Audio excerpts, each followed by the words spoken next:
Assalamu alaikum. Alaykum assalam wa rahmatullah. So, Sheikh, can the individual sell or give food that contains sugar or artificial flavor in it? Or artificial flavor to what? In food that is harmful for the human health. Who said that it is harmful? Because it have sugar and artificial flavor in it. So, don't you eat chocolates and candies? Yes or no? Yes. Have you died? No. So where is the harm? But Sheikh, sugar is harmful for the memory. Why didn't you die? You're not answering me, Ibrahim. Yes, sir. So if I drink 15 liters of water, would this harm me? Yes or no? Yes. So should I stop drinking water? No. What should I do? Drink less. Okay, alhamdulillah.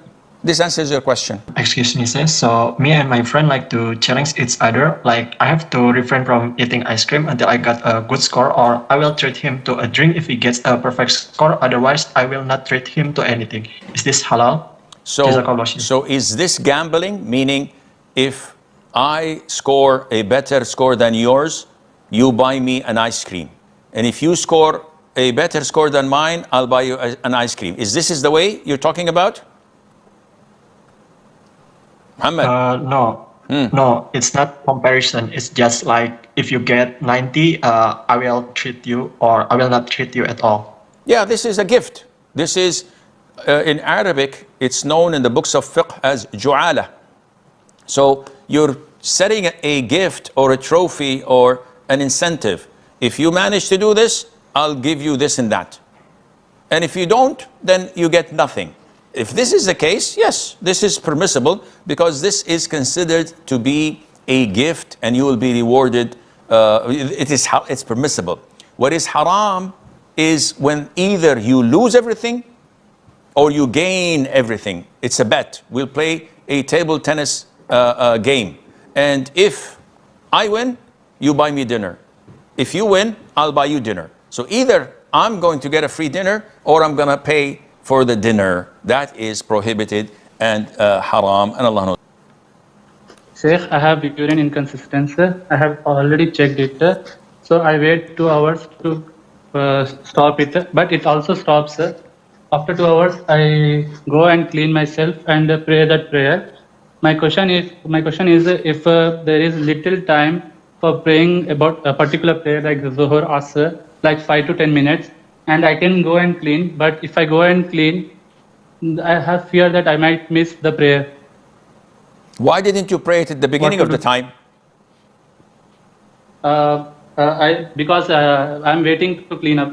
So you are certain that the urine incontinence is continuous, it doesn't stop, correct?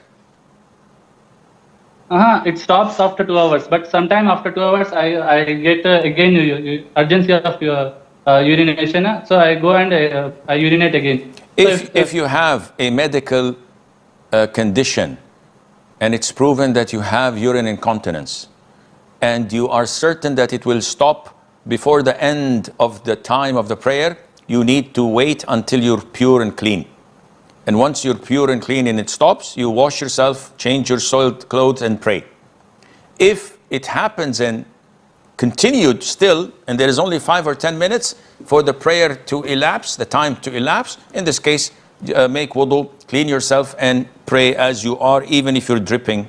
This inaugurates the beginning of an era, of a season, which the Prophet ﷺ indicated by saying, there are no days better where Allah loves whatever good deeds you give more than these 10 days.